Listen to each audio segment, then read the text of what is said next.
오늘은 갈라디아서 5장으로 말씀 전하도록 하겠습니다. 이 시대를 표현할 수 있는 많은 이야기 중에 하나는 스마트폰에 중독된 세대다, 이렇게 생각해 볼 수 있을 것 같습니다. 많은 사람들이 이 스마트폰을 손에서 떼어놓지 못하고 있습니다.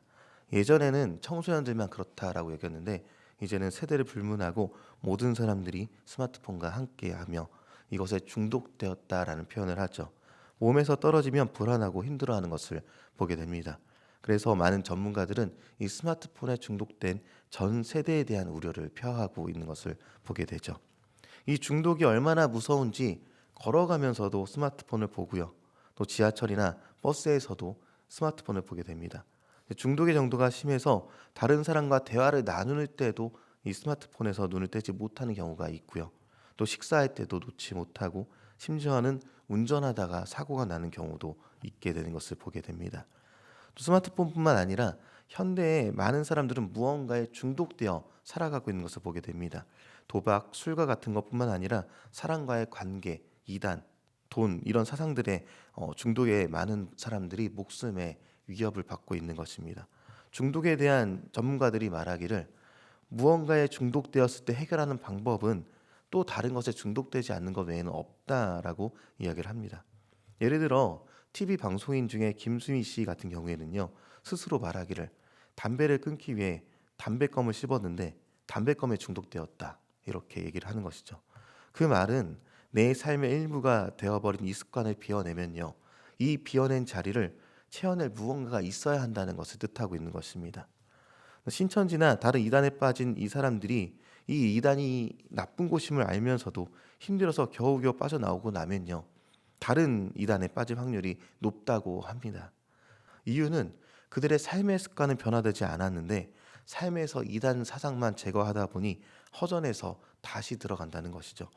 그들이 이단에서 돌이킨 것이 아니라 이단 사상만 빼고 나니 그 허전함은 여전해서 스스로 그곳으로 향해 걸어 들어간다는 것입니다.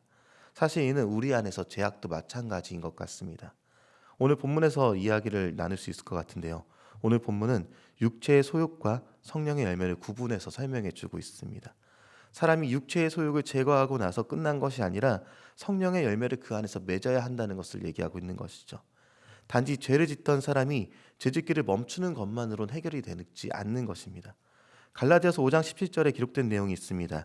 육체의 소욕은 성령을 거스르고 성령은 육체를 거스르나니 이들이 서로 대적함으로 너희가 원하는 것을 하지 못하게 하려 함이라.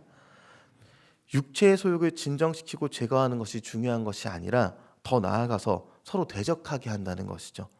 그러면서 육체의 소욕이 무엇인지 자세히 풀어주고 있는데요. 19절부터 21절까지 내용인데 제가 19절을, 여러분 20절을, 같이 21절을 읽어보도록 하겠습니다. 육체의 일은 분명하니 곧 음행과 더러운 것과 호색과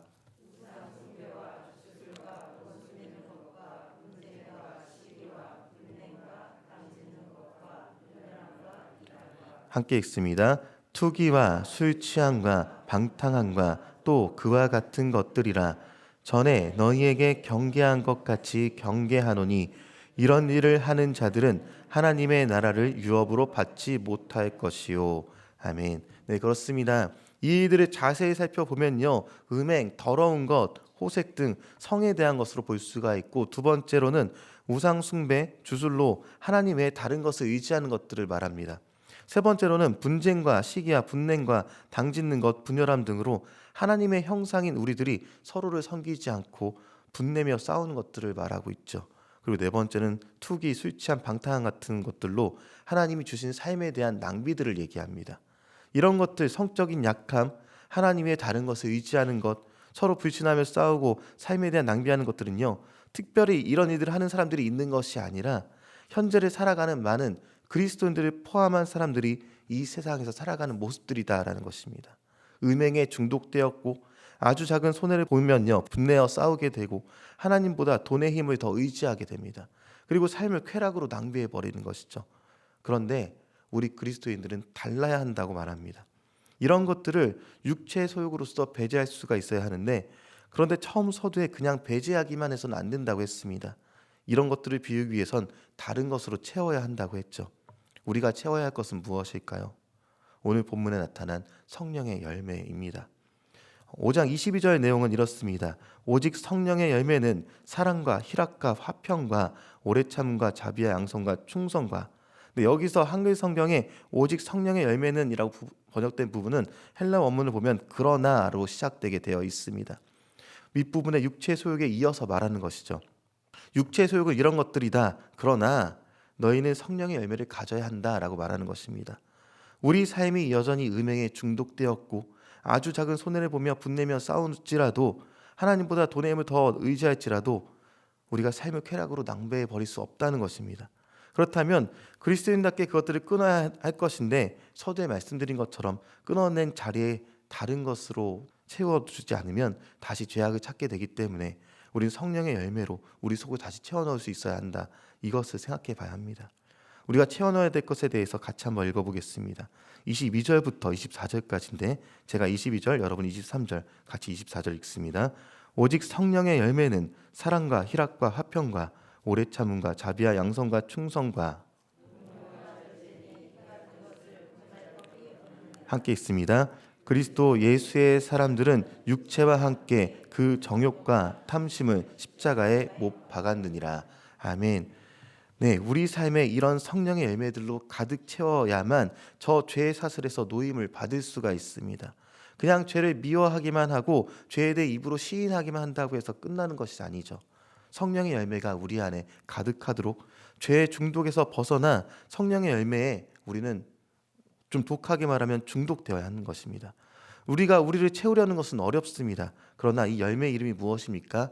성령의 열매입니다. 그렇다면 이 일을 행하는 것은 성령 하나님이시라는 것이죠.